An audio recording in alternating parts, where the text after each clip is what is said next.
왜 한국은 팔아서 살아야 하는 나라가 됐을까요? 수출 목표 숫자는 왜 한때 뉴스가 되었을까요? 공단은 어떻게 도시의 하루를 바꾸었을까요? 컨테이너와 항만은 왜 경제의 뒤편에 있는 장면이 아니라 한국 산업화의 중요한 무대였을까요? 오늘 본편은 이 네 가지 쇼츠의 질문을 하나의 긴 흐름으로 이어보겠습니다. 한국의 수출은 단순히 물건을 많이 팔자는 구호가 아니었습니다. 전쟁 이후 한국은 안쪽 시장이 작았고 공장을 키우려면 밖에서 원료와 기계를 사와야 했습니다. 그러려면 외화가 필요했습니다. 외화는 어디선가 벌어와야 했고 그 통로가 수출이었습니다. 그래서 수출은 선택지 하나가 아니었습니다. 산업을 계속 돌리기 위한 숨통이었고 다음 설비를 들여오기 위한 통로였고 작은 시장을 가진 나라가 더 큰 시장과 연결되는 방식이었습니다. 이 영상은 특정 기업이나 특정 인물의 영웅담으로 가지 않으려 합니다. 수출 한국이 만들어진 과정을 내수의 한계, 외화의 필요, 경제개발 계획, 공단과 노동, 항만과 물류, 세계 시장의 압력, 그리고 가정과 도시의 생활 변화로 따라가겠습니다. 먼저 시장의 크기에서 시작해야 합니다. 전쟁이 끝난 뒤 한국 사회의 생활은 넉넉하지 않았습니다. 도시에는 복구되지 않은 공간이 남아 있었고, 농촌의 소득도 높지 않았고, 집집마다 살 수 있는 물건의 종류와 양은 제한되어 있었습니다. 기업이 무언가를 만들더라도 그것을 국내에서 충분히 팔아 큰 공장으로 키우기는 쉽지 않았습니다. 내수 시장이 작다는 말은 추상적으로 들립니다. 하지만 실제로는 아주 구체적인 장면입니다.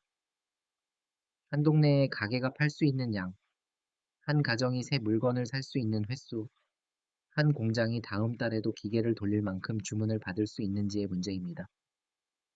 시장이 작으면 공장은 커지기 어렵고, 공장이 커지기 어려우면 더 좋은 설비를 들여오기 어렵습니다. 그런데 산업을 키우려면 많은 것이 필요했습니다. 기계가 필요했고, 원료가 필요했고, 기술이 필요했고, 전력이 필요했고, 도로와 항만도 필요했습니다. 이 가운데 상당수는 밖에서 사와야 했습니다. 밖에서 사오려면 돈이 필요합니다. 그런데 국내에서 쓰는 돈만으로는 해외에서 기계와 원료를 살 수 없습니다. 외화가 필요했습니다. 이 지점에서 수출은 단순한 판매가 아니라 순환의 출발점이 됩니다. 밖에 팔 수 있는 물건을 만들고 그 물건을 팔아 외화를 벌고 그 외화로 다시 원료와 설비를 들여오고 더 많은 물건을 만들고 다시 더 멀리 파는 구조가 필요했습니다. 한 번의 거래가 아니라 반복되는 회로였습니다. 당시 한국이 곧바로 첨단 제품을 팔 수 있었던 것은 아닙니다. 처음에는 비교적 단순한 가공품과 노동 집약적인 제품, 손이 많이 가는 물건들이 중요했습니다. 중요한 것은 무엇을 당장 가장 멋지게 만들 수 있는가가 아니라 밖에서 실제로 살만한 물건을 꾸준히 만들고 약속한 시간에 보내고 받은 돈으로 다음 단계를 준비할 수 있는가였습니다. 작은 내수와 외화의 필요는 한국 경제를 바깥으로 밀었습니다. 이 표현은 때로 거칠게 들릴 수 있습니다. 하지만 당시의 조건을 생각하면 안에서만 성장하기에는 한계가 분명했습니다. 사람들이 가난해서 물건을 많이 살 수 없고 기업은 충분히 큰 주문을 받기 어렵고 공장을 키우려면 수입 장비가 필요했습니다. 안쪽의 힘만으로는 다음 단계로 넘어가기 어려웠습니다. 그래서 바깥 시장은 단순한 기회가 아니라 압력이었습니다. 팔 수 있어야 했습니다. 팔아야 공장이 돌아갔고, 팔아야 외화가 들어왔고, 팔아야 다음 설비를 살 수 있었습니다. 수출은 그래서 국가적 구호처럼 들리기 전에 매우 현실적인 계산이었습니다. 나라의 경제를 움직이려면 세계 시장 안에서 누군가가 한국에서 만든 물건을 사야 했습니다. 그렇다면 누가 이 방향을 잡았을까요? 1960년대 이후 한국은 경제개발 계획을 통해 산업화의 방향을 잡아갔습니다.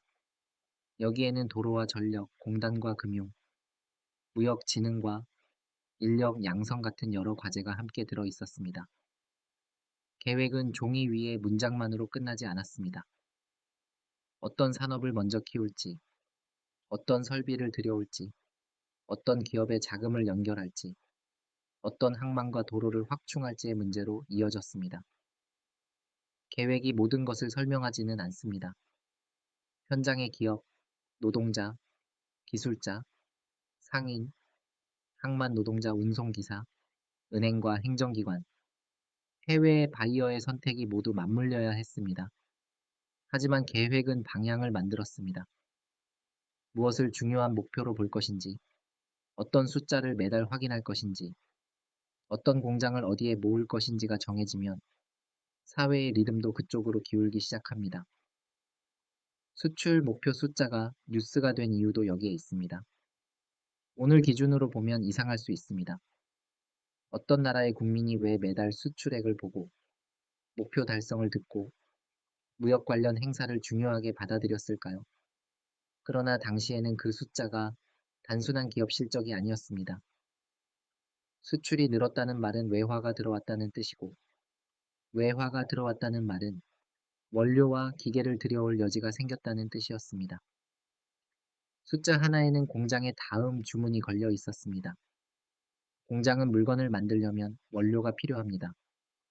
원료를 사려면 돈이 필요합니다. 설비를 바꾸려면 더 큰 돈이 필요합니다. 밖에서 돈을 벌어 오지 못하면 다음 생산을 준비하기 어렵습니다. 그래서 수출 목표는 공장을 더 돌릴 수 있는지, 다음 투자를 이어갈 수 있는지를 보여주는 신호가 되었습니다. 수출 목표는 국가가 스스로에게 낸 숙제이기도 했습니다. 얼마나 팔 것인가, 어느 시장에 팔 것인가, 어떤 품목을 키울 것인가, 어떤 항만을 더 써야 하는가, 공장이 납기를 맞출 수 있는가, 품질은 버틸 수 있는가, 한번 약속한 물건을 다시 주문받을 수 있는가, 이런 질문이 숫자 뒤에 붙어 있었습니다. 그래서 수출이라는 말은 생산, 금융, 물류, 행정이 한꺼번에 움직이는 말이었습니다. 기업은 주문을 찾아야 했고, 정부는 방향과 지원 체계를 만들어야 했고, 은행은 자금을 연결해야 했고, 노동자는 현장에서 생산을 이어가야 했고, 항만은 물건을 밖으로 내보내야 했습니다. 수출액이라는 숫자는 이 모든 흐름이 어느 정도 이어졌는지를 보여주는 표면이었습니다. 하지만 목표가 생기면 압박도 생깁니다. 목표는 사람을 움직이게 하지만 동시에 사람을 몰아붙입니다. 공장은 더 빨리 만들어야 했고, 노동자는 긴 시간을 견뎌야 했고, 품질과 납기 사이에서 긴장이 생겼습니다. 행정은 성과를 확인했고, 기업은 주문을 놓치지 않으려 했습니다. 수출 한국의 밝은 표면에는 이런 긴장도 함께 있었습니다. 이 긴장이 가장 뚜렷하게 보인 공간이 공단이었습니다. 공단은 단순한 공장 모험이 아니었습니다. 산업을 특정한 공간에 모아놓고 도로와 전기, 물류와 인력을 연결하려는 장치였습니다. 공장이 흩어져 있으면 원료 공급도, 전력 관리도, 운송도, 노동자의 이동도 복잡해집니다. 그러나 여러 공장이 일정한 공간에 모이면 산업의 리듬이 더 빠르고 촘촘하게 작동할 수 있습니다. 공단의 아침은 도시의 아침을 바꾸었습니다. 버스가 특정 시간에 몰리고 사람들이 같은 방향으로 움직이고 식당과 하숙집, 작은 가게와 시장이 공장 주변에 생겼습니다. 공단은 공장 담장 안에서만 작동하지 않았습니다. 그 주변의 골목, 버스 정류장, 여관과 하숙방, 분식집과 세탁소, 월급날의 시장까지 함께 움직였습니다. 산업정책은 생활 공간으로 내려왔습니다. 누군가는 공단으로 일하러 갔고, 누군가는 공단 주변에서 장사를 했고, 누군가는 그 임금으로 가족을 부양했고, 누군가는 야간 학교나 기술 교육을 통해 다음 기회를 찾았습니다. 수출이라는 큰 단어는 이렇게 개인의 하루로 내려옵니다. 아침 몇 시에 일어나야 하는지, 버스를 어디서 타야 하는지, 월급을 어떻게 쓸지, 고향에 얼마를 보낼지의 문제로 바뀝니다. 공단은 젊은 사람들을 도시로 불러들였습니다. 농촌에서 도시로, 작은 동네에서 공장지대로, 가족 곁에서 하숙방과 기숙사로 이동하는 사람들이 늘었습니다. 이 이동은 단순히 일자리를 찾아가는 이동이 아니었습니다.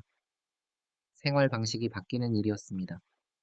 집 밖의 임금 노동, 정해진 출퇴근 작업복, 기계 소리, 납품 일정, 월급날의 계산이 한 세대의 기억이 되었습니다. 수출품은 항만에서 배에 실렸지만 그 물건의 시간은 공단에서 먼저 만들어졌습니다.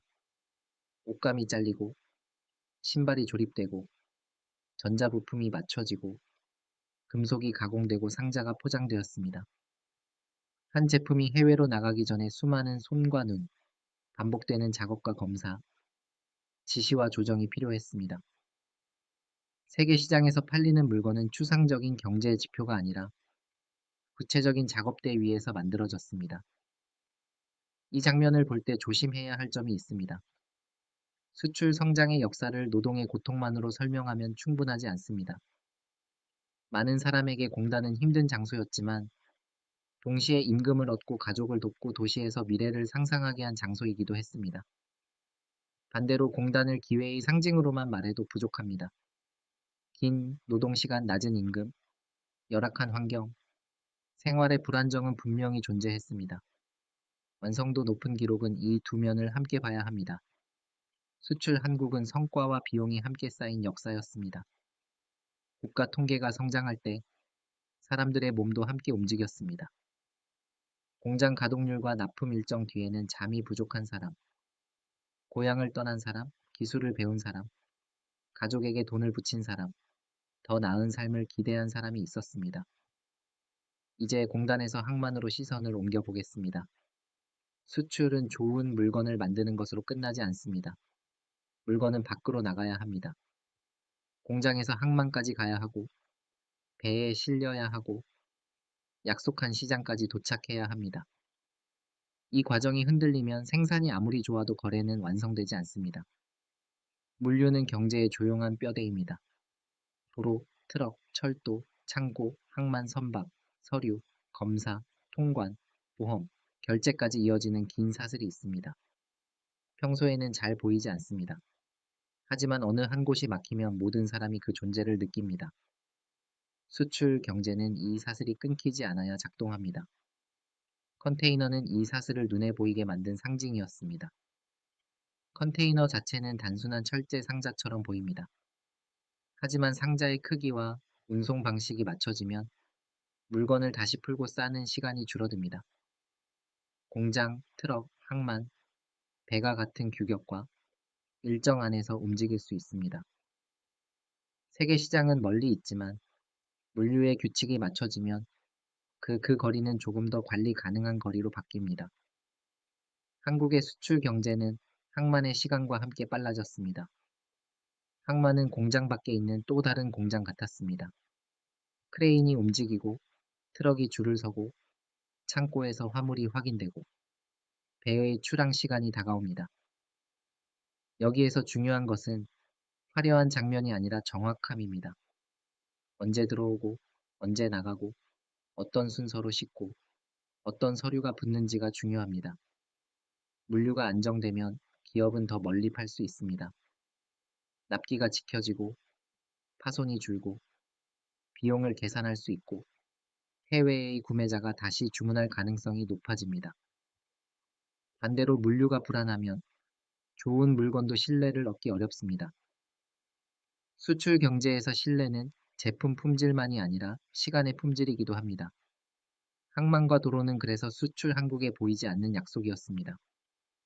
공단에서 만든 물건이 항만으로 가고 항만에서 배에 실리고 배는 더 먼 시장으로 향합니다.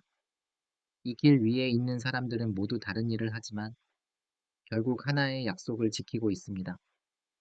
정해진 물건을 정해진 품질로 정해진 때에 보내는 약속입니다. 세계 시장은 기회를 주었지만 동시에 기준을 요구했습니다.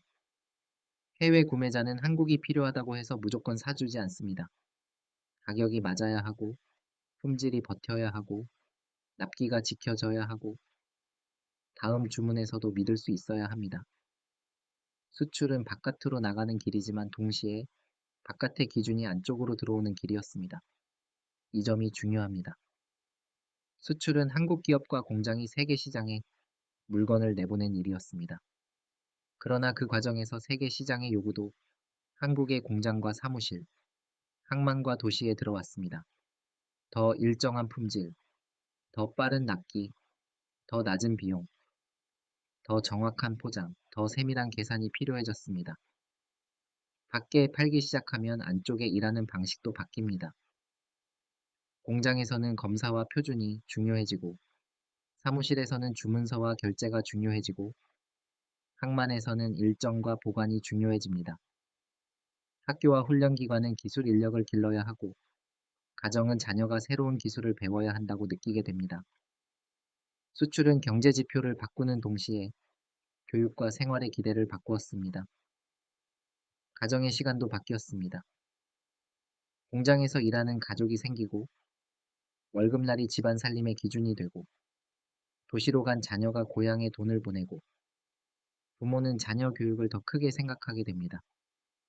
수출품이 바다를 건너가는 동안 집 안에서는 더 나은 일자리와 더 나은 학교, 더 안정된 미래에 대한 기대가 자랍니다. 한국의 교육열을 수출만으로 설명할 수는 없습니다. 하지만 산업화와 수출 경제는 기술과 학력에 대한 기대를 키웠습니다. 공장이 커지고 사무실이 늘고 무역과 금융, 기술과 관리가 중요해지면 사람들은 새로운 능력이 필요하다고 느낍니다. 손으로 일하는 능력도 중요했고, 기계를 다루는 능력도 중요했고, 장부와 서류, 외국어와 계산을 다루는 능력도 중요해졌습니다. 이 변화는 도시의 풍경으로도 나타났습니다. 공단 주변에 주거지가 생기고, 버스 노선이 바뀌고, 상가가 들어서고, 항만 도시가 커지고, 산업도로가 놓였습니다. 수출 경제는 항만에서만 보이는 것이 아니었습니다. 도시의 방향, 집의 위치, 사람들의 출퇴근, 가게의 영업시간, 학교와 학원의 기대 속에 스며들었습니다. 수출 한국은 그래서 공간의 역사이기도 합니다.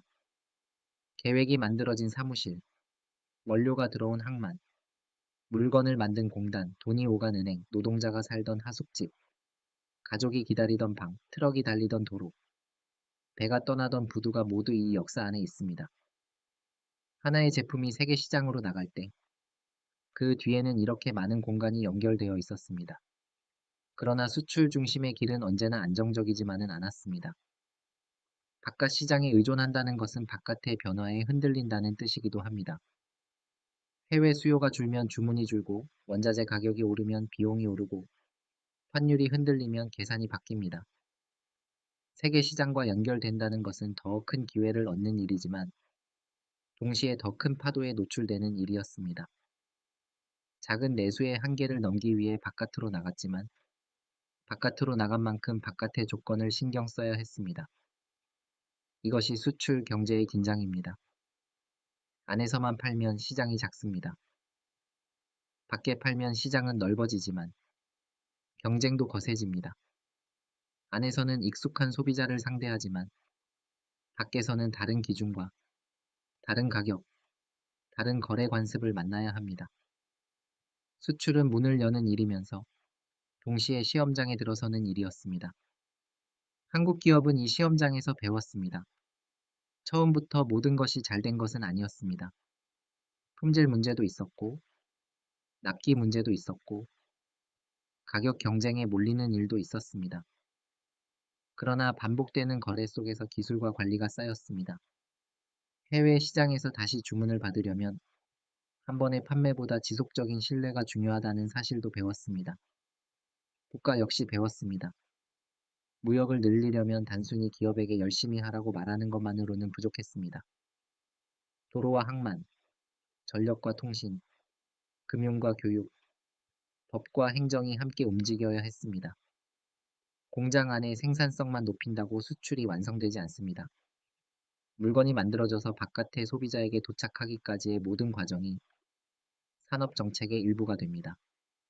이 과정을 조금 더 가까이에서 보면 수출 한국은 세 가지 종류의 학습으로 만들어졌다고 볼 수 있습니다. 첫 번째는 만드는 법을 배우는 일이었습니다. 처음부터 좋은 설비와 숙련된 기술이 충분했던 것은 아니었습니다. 기계를 들여오면 그 기계를 다루는 법을 배워야 했고, 원료가 바뀌면 가공 방식도 익혀야 했고, 해외 주문이 요구하는 품질을 맞추려면 작업 순서와 검사 기준도 바뀌어야 했습니다. 하나의 제품을 수출한다는 것은 그 제품을 한번 만드는 일이 아니라 같은 품질로 반복해서 만들 수 있다는 것을 증명하는 일이었습니다. 반복은 단순해 보이지만 어렵습니다. 첫 번째 물건은 어쩌다 잘 만들 수 있습니다. 하지만 두 번째, 세 번째, 다음 달, 다음 주문에서도 같은 수준을 유지하려면 공정이 필요합니다. 누가 어느 단계에서 확인할지, 불량이 나오면 어디로 되돌릴지, 원료가 늦게 오면 어떤 순서로 생산을 바꿀지, 작업자가 바뀌어도 품질이 흔들리지 않게 하려면 어떻게 할지가 중요해집니다. 수출은 이런 반복의 압력을 키웠습니다. 안쪽 시장에서 팔 때보다 바깥 시장에서는 한 번의 실수가 더 멀리 갑니다. 물건이 배를 타고 나간 뒤 문제가 발견되면 되돌리기도 어렵고 다음 주문을 잃을 수도 있습니다. 그래서 수출은 공장 안에 더 많은 확인과 기록, 더 엄격한 약속을 요구했습니다. 이 요구는 부담이었지만 동시에 학습의 장치이기도 했습니다. 두 번째는 파는 법을 배우는 일이었습니다. 물건을 만들 수 있다고 해서 바로 팔 수 있는 것은 아닙니다.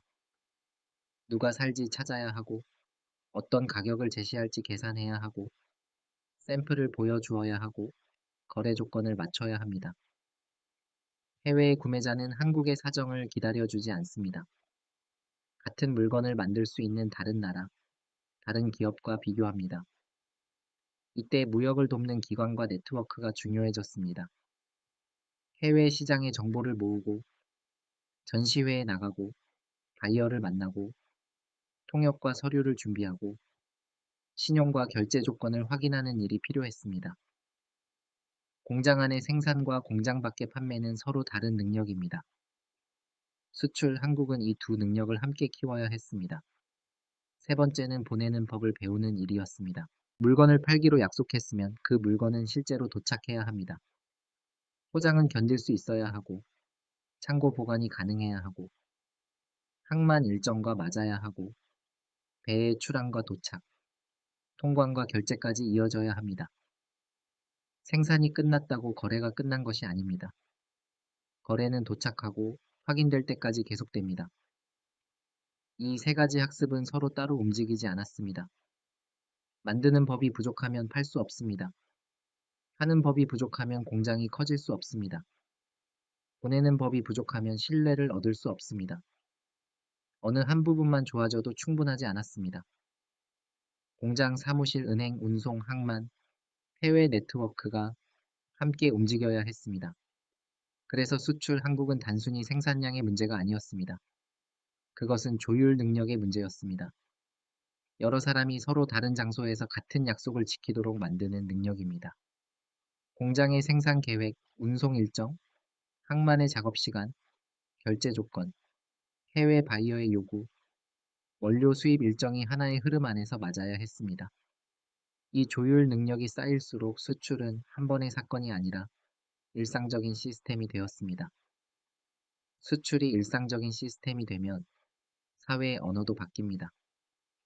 사람들은 더 자주 납기와 품질을 말하고, 원가와 생산성을 말하고, 해외 시장과 환율을 말합니다.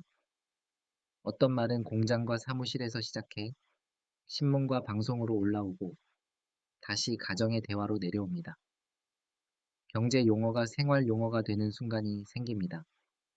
수출 목표, 무역 수지, 외화, 원자재 같은 말이 낯선 전문어로만 남지 않게 됩니다. 물론 모든 사람이 그 말을 같은 깊이로 이해한 것은 아닙니다. 그러나 경제가 수출 중심으로 움직일수록 평범한 사람도 세계 시장의 움직임을 더 가까이 느끼게 됩니다. 해외 주문이 줄었다는 말이 공장의 잔업 감소로 이어질 수 있고, 원료 가격이 올랐다는 말이 생산비와 임금 협상, 물가와 생활비의 문제로 이어질 수 있습니다. 멀리 있는 시장의 변화가 내일의 출근길과 연결되는 것입니다. 이것이 수출 경제의 특징입니다. 국경 밖에서 일어난 일이 국경 안의 일상에 영향을 줍니다.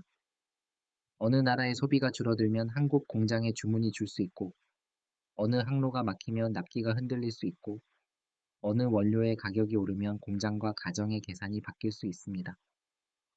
연결은 기회이면서 동시에 민감함입니다. 그렇다면 왜 이런 길을 계속 갔을까요? 다른 선택지가 전혀 없었다고 단정할 필요는 없습니다.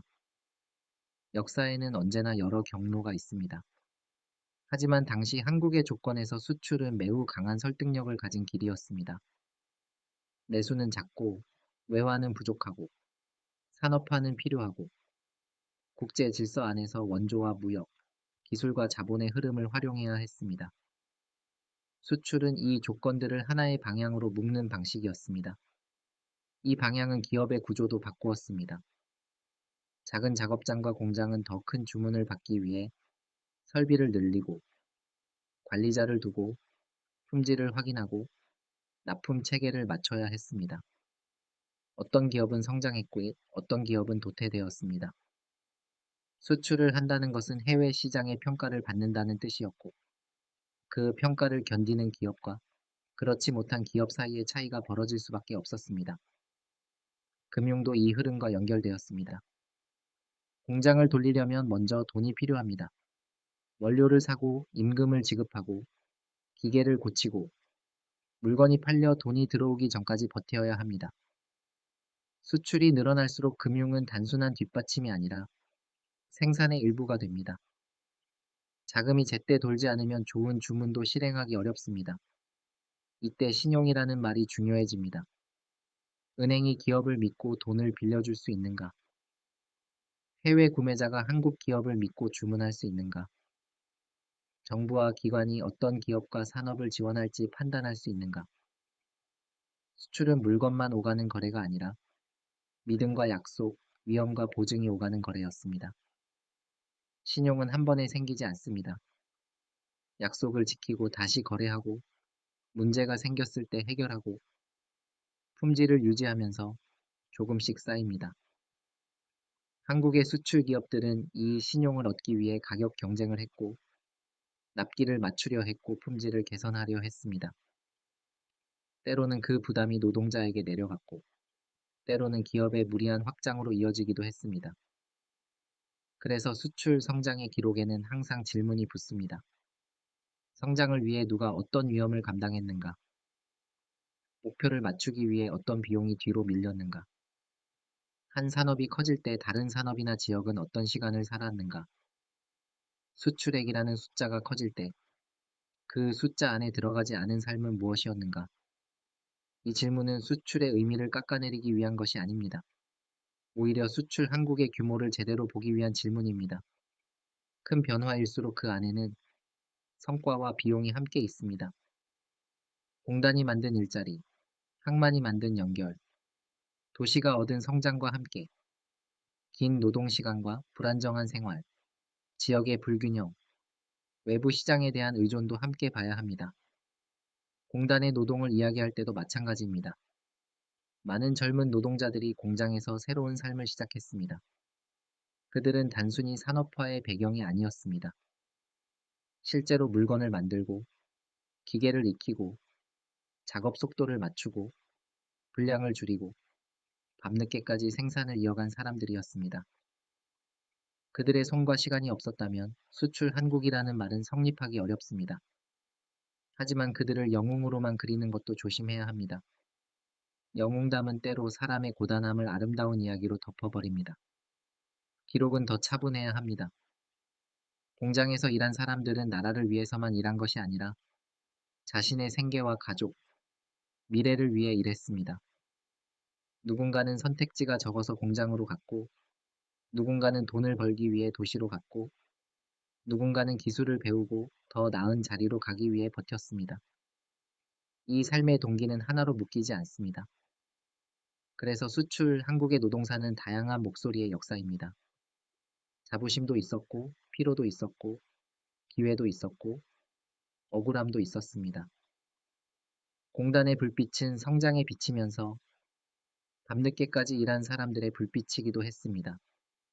가정은 이 변화를 받아들이는 또 다른 장소였습니다. 도시로 간 자녀가 집에 돈을 보내면 농촌의 살림이 조금 달라질 수 있었습니다. 공장에서 번 돈으로 동생의 학비를 보태고 부모의 생활을 돕고 자신도 새로운 미래를 준비했습니다. 한 사람의 임금은 한 사람에게만 머물지 않았습니다. 가족의 계획으로 들어갔고 교육과 저축, 결혼과 이사 같은 선택에 영향을 주었습니다. 이 점에서 수출은 가정 경제와도 연결되었습니다. 국가가 외화를 필요로 했듯이 가정은 현금을 필요로 했습니다. 공장의 월급은 가정의 현금 흐름이 되었고 그 흐름은 소비와 교육, 저축의 형태로 다시 사회 안을 돌았습니다. 수출품이 바다를 건널 때 그 임금은 집안의 생활을 조금씩 바꾸었습니다. 도시는 그 변화를 받아낼 공간을 만들어야 했습니다. 공단 주변에는 주거가 필요했고 식사가 필요했고 이동이 필요했고 휴식과 오락도 필요했습니다. 노동자가 모이면 가게가 생기고 가게가 생기면 골목의 시간이 바뀌고 골목의 시간이 바뀌면 동네의 성격이 달라집니다. 공단은 산업시설이면서 도시를 다시 짜는 힘이었습니다. 그 도시의 변화는 늘 계획대로만 움직이지 않았습니다. 빠르게 사람이 몰리면 주거는 부족해지고 교통은 혼잡해지고 생활 환경은 따라가지 못할 수 있습니다. 공장과 주거지가 가까워지면 편리함도 있지만 소음과 오염, 안전 문제도 생깁니다. 산업화는 일자리를 만들었지만 도시가 그 속도를 감당하는 일은 또 다른 과제였습니다. 항만 도시도 비슷했습니다. 배가 자주 드나들고 창고가 늘고 트럭이 오가고 물류가 바빠지면 도시의 새벽과 밤이 달라집니다. 항만은 도시의 가장자리처럼 보이지만 실제로는 세계와 연결되는 문입니다. 그 문이 바빠질수록 주변의 도로, 숙박, 식당, 정비, 금융, 행정도 함께 움직입니다. 수출은 도시를 바다 쪽으로 열었습니다. 공장에서 만든 물건이 항만으로 가는 동안 도시는 더 넓은 흐름 안에 놓였습니다. 내륙의 공단과 해안의 항만, 수도권의 사무실과 지방의 산업도시, 작은 부품 공장과 큰 선박이 하나의 흐름으로 묶였습니다. 이 연결이 강해질수록 한국의 지리도 경제적으로 다시 읽히기 시작했습니다. 길은 단순한 길이 아니었습니다. 도로는 물건이 움직이는 통로였고, 철도는 원료와 제품의 시간을 줄이는 수단이었고, 항만은 세계 시장으로 나가는 문이었습니다. 인프라는 배경이 아니라 경제의 일부입니다. 길이 짧아지고 시간이 줄고 운송이 안정되면 그 자체가 경쟁력이 됩니다. 하지만 인프라는 한번 만들었다고 끝나는 것이 아닙니다. 도로는 막히고 항만은 포화되고 장비는 낡고 새로운 산업은 다른 조건을 요구합니다. 수출 경제가 커질수록 인프라도 계속 바뀌어야 합니다. 초기에 항만과 도로가 가벼운 물건을 내보내는데 충분했다면 더 큰 산업과 더 복잡한 제품은 더 정교한 물류를 요구합니다. 산업의 얼굴도 달라졌습니다. 처음에는 손이 많이 가는 제품이 중요했습니다. 시간이 지나면서 더 큰 설비, 더 높은 기술, 더 복잡한 부품, 더 긴 공급망이 중요해졌습니다.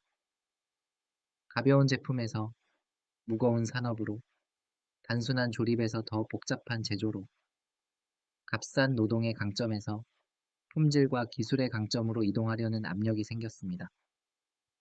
이 전환도 쉬운 길은 아니었습니다. 큰 설비를 들이는 산업은 돈이 많이 들고 실패했을 때의 위험도 큽니다. 기술을 익히는데 시간이 걸리고 해외 시장에서 신뢰를 얻는데도 시간이 필요합니다. 더 복잡한 제품일수록 한 번의 실수가 큰 손실로 이어질 수 있습니다. 그래서 산업의 고도화는 성장의 다음 단계이면서 새로운 위험의 시작이기도 했습니다. 수출 한국은 계속 다음 계단을 요구받았습니다. 처음에는 밖에 팔 수 있는가가 중요했습니다. 그 다음에는 더 많이 팔 수 있는가가 중요했습니다. 그 다음에는 더 좋은 물건을 팔 수 있는가가 중요해졌습니다. 그리고 시간이 흐르면서 스스로 기술을 만들 수 있는가, 세계 공급망에서 어떤 역할을 맡을 수 있는가, 위기가 와도 버틸 수 있는가가 중요해졌습니다. 이 계단은 멈추지 않습니다. 세계 시장은 한번 인정했다고 영원히 기다려주지 않습니다. 다른 나라가 따라오고, 기술이 바뀌고, 소비자의 취향이 바뀌고, 무역 규칙이 달라집니다. 그래서 수출 경제는 항상 새 기준을 만나야 합니다. 어제의 성공 방식이 내일에도 통한다는 보장은 없습니다. 그 불안정성이 수출 한국의 그림자입니다. 밖과 연결되어 있다는 것은 더 넓은 시장을 얻는 일이지만 동시에 더 많은 변수와 함께 사는 일입니다. 주문이 몰릴 때는 공장이 바쁘고 도시가 활기를 얻지만 주문이 줄면 그 충격도 빠르게 내려옵니다. 수출 산업에 기대는 지역과 가정은 세계 시장의 변화에 더 민감해질 수밖에 없습니다. 이런 이유로 수출 중심 성장의 성과를 말할 때는 회복력도 함께 봐야 합니다. 얼마나 많이 팔았는가만큼 중요한 것은 흔들릴 때 얼마나 버틸 수 있는가입니다. 특정 품목이나 특정 시장에 너무 기대지 않는가, 노동자가 변화 속에서 다시 배울 수 있는가, 지역이 하나의 산업에만 묶여 있지 않은가, 항만과 물류가 위기 상황에서도 움직일 수 있는가, 금융이 무리한 확장을 부추기지 않는가. 수출 한국의 다음 질문은 여기에서 나옵니다. 과거에는 밖에 팔아야 산업을 시작할 수 있었습니다. 오늘은 밖과 연결된 상태에서 어떻게 더 안정적이고 공정한 구조를 만들 것인가가 중요해졌습니다. 수출의 의미가 생존에서 성장으로, 성장에서 기술과 신뢰로, 그리고 이제는 지속 가능성과 회복력으로 넓어진 것입니다. 이제 이 흐름을 오늘의 생활에서 다시 생각해 볼 수 있습니다. 우리는 수출을 보통 큰 기업의 뉴스나 항만의 장면으로 떠올립니다. 하지만 수출 경제는 오늘도 집안의 물건, 직장의 업무, 도시의 일자리, 학교의 진로, 뉴스의 언어 속에 남아 있습니다. 어떤 제품의 주문이 늘었다는 말은 어느 공장의 근무와 연결되고 어느 산업의 부진은 어느 지역의 고용과 연결됩니다. 세계 시장은 멀리 있는 것처럼 보이지만 이미 생활 안에 들어와 있습니다. 휴대전화 안의 부품, 자동차의 소재, 항만을 거쳐온 원료, 해외로 나가는 완제품, 온라인으로 오가는 서비스와 콘텐츠까지 많은 흐름이 국경을 넘습니다. 수출 한국의 역사는 과거의 공단과 항만에만 머무르지 않습니다. 그것은 오늘 우리가 세계 경제 뉴스를 생활 뉴스처럼 받아들이는 이유를 설명합니다. 이 관점에서 수출은 단순히 많이 팔았다는 말보다 더 넓은 뜻을 가집니다. 수출은 한 사회가 자신의 능력을 밖의 기준 앞에 놓는 일입니다. 가격과 품질, 속도와 신뢰, 기술과 브랜드, 노동과 물류가 모두 평가를 받습니다. 밖에서 인정받는 것은 자부심이 될 수 있지만 그 인정은 계속 갱신되어야 합니다. 한 번의 성공은 다음 주문을 보장하지 않습니다. 그래서 수출 경제는 꾸준한 긴장을 요구합니다. 너무 긴장만 하면 사람과 지역이 지칩니다.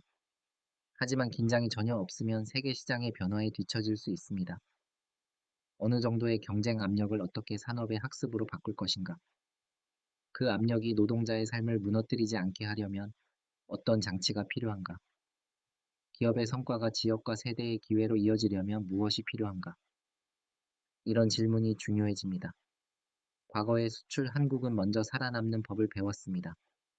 작은 시장에서 출발해 바깥으로 나가고 외화를 벌고 기계를 들여오고 더 많은 공장을 세웠습니다. 그 과정에서는 빠른 실행이 중요했습니다.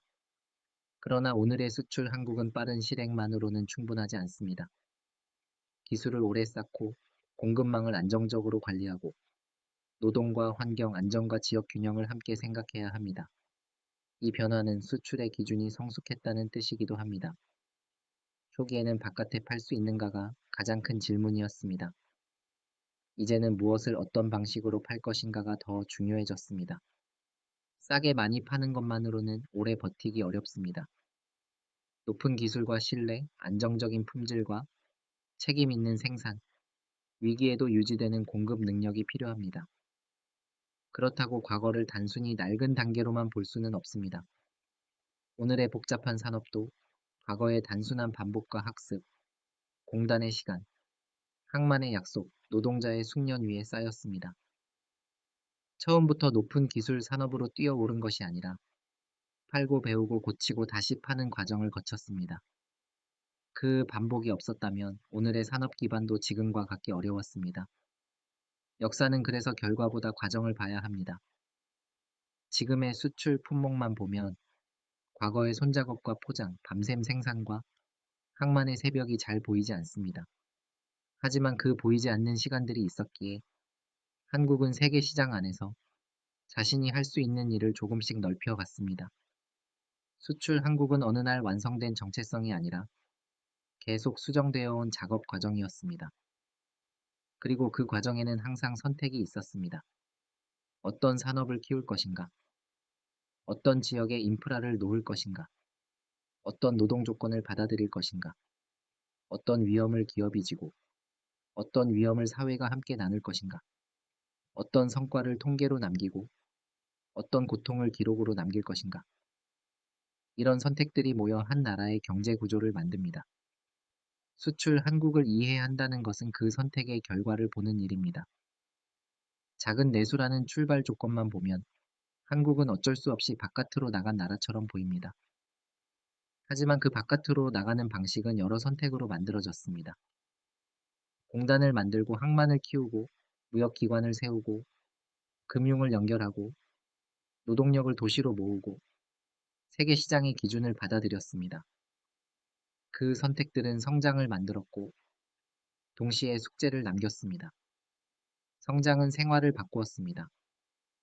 더 많은 일자리, 더 많은 임금 소득, 더 넓은 산업 기반, 더 복잡한 도시, 더 많은 교육 기회가 생겼습니다.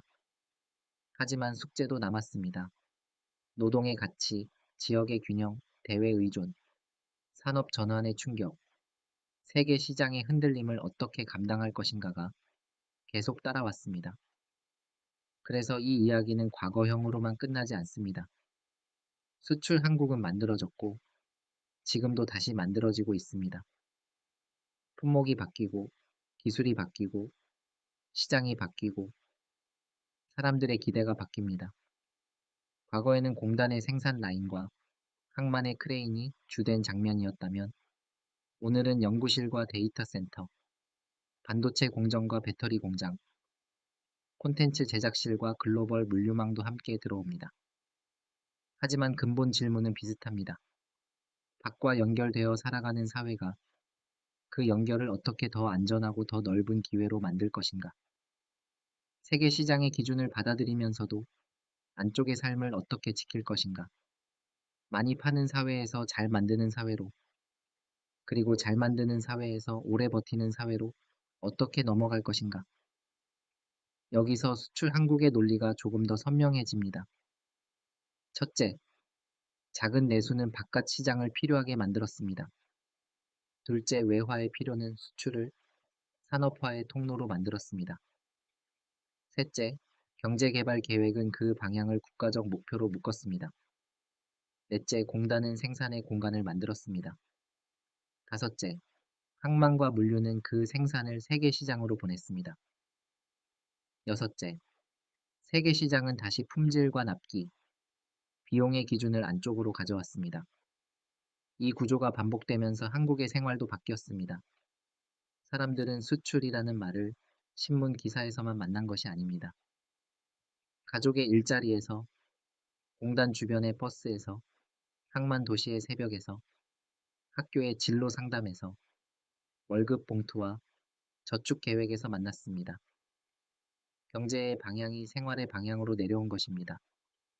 물론 이 흐름을 모두가 같은 방식으로 경험한 것은 아닙니다. 어떤 사람에게 수출 산업은 안정적인 임금의 시작이었습니다. 어떤 사람에게는 고된 노동과 낮은 임금의 기억이었습니다. 어떤 지역은 공단과 항만으로 성장했고 어떤 지역은 인구가 빠져나가는 것을 보았습니다. 어떤 기업은 세계 시장에서 커졌고 어떤 기업은 경쟁에서 밀렸습니다. 국가 전체의 성장 그래프는 개별 삶의 차이를 모두 설명하지 못합니다. 그래서 성장의 기록은 항상 두 겹이어야 합니다. 하나는 구조의 기록입니다. 내수, 외화, 공단, 항만, 세계 시장이라는 큰 흐름입니다. 다른 하나는 사람의 기록입니다. 일하러 떠난 사람, 기다린 가족, 기술을 배운 학생, 새벽 항만에서 물건을 실은 사람, 거래를 성사시키려 애쓴 사람, 힘든 노동을 견딘 사람의 시간입니다. 두 겹 중 하나만 보면 수출 한국은 납작해집니다. 구조만 보면 사람이 사라집니다. 사람의 고생만 보면 왜 그 방향으로 갈 수밖에 없었는지가 흐려집니다. 이 영상이 보려는 것은 그 사이입니다. 한국이 왜 수출을 국가적 방향으로 삼았는지, 그 방향이 어떻게 공장과 항만, 도시와 가정의 시간으로 내려왔는지입니다. 수출은 또한 한국 사회의 자기 인식을 바꾸었습니다. 처음에는 밖에 팔 수 있다는 사실 자체가 중요했습니다. 그 다음에는 더 많이 팔 수 있는지가 중요했습니다.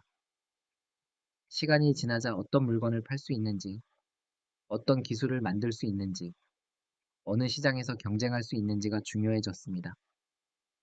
수출은 한국이 스스로를 바라보는 방식에도 영향을 주었습니다. 팔 수 있다는 말은 인정받는다는 말처럼 들리기도 했습니다. 하지만 여기에도 조심할 점이 있습니다. 세계 시장에서 팔린다는 것이 곧 모든 면에서 더 나아졌다는 뜻은 아닙니다.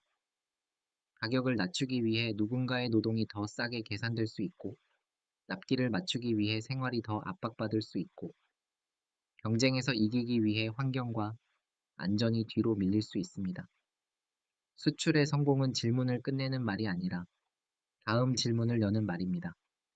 무엇을 어떻게 팔 것인가? 누가 그 이익을 나눌 것인가? 그 과정에서 어떤 비용을 감당할 것인가? 세계 시장에 깊이 들어갈수록 이런 질문은 더 중요해집니다.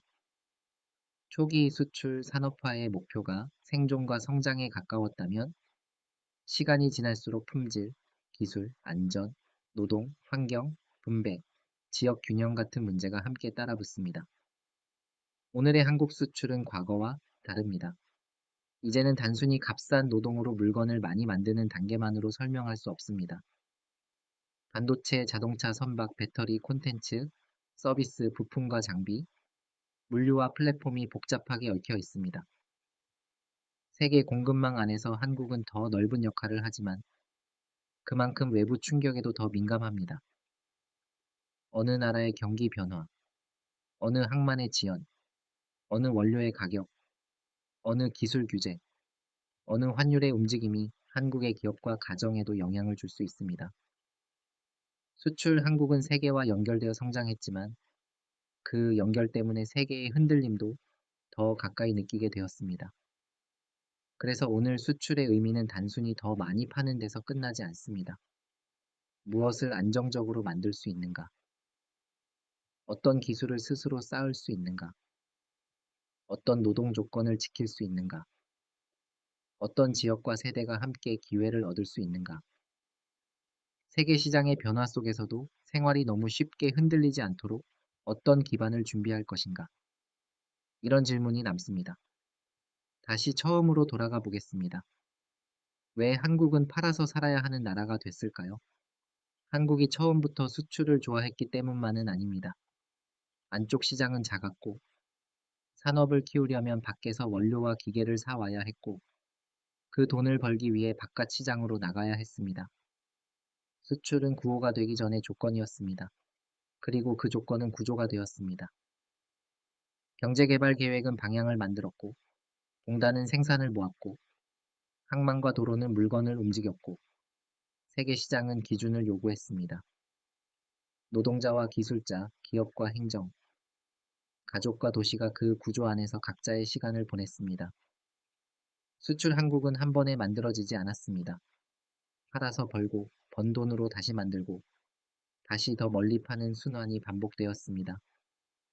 그 과정에서 공장은 커졌고, 항만은 바빠졌고, 도시는 바뀌었고, 가정의 기대도 달라졌습니다.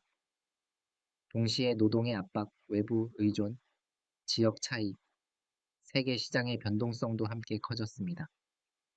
그러므로 수출 한국의 이야기는 성공담 하나로 닫히지 않습니다.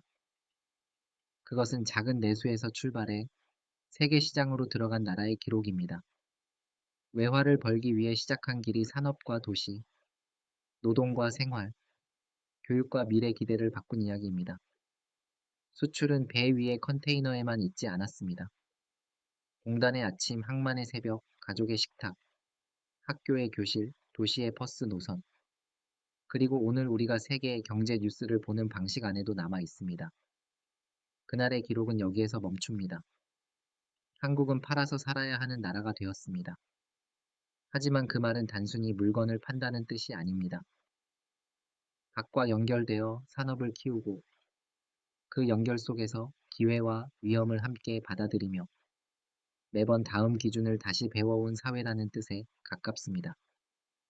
수출 한국은 그렇게 만들어졌습니다. 작은 시장의 한계에서 시작해 외화의 필요를 지나 공단과 항만, 노동과 물류, 세계 시장과 가정의 시간 속에서 천천히 쌓였습니다. 그리고 오늘도 그 질문은 남아 있습니다. 무엇을 팔 것인가? 어떻게 만들 것인가? 누가 그 변화 안에서 더 나은 삶을 얻을 것인가? 수출 한국의 다음 기록은 아마 그 질문에 대한 답을 찾아가는 과정일 것입니다.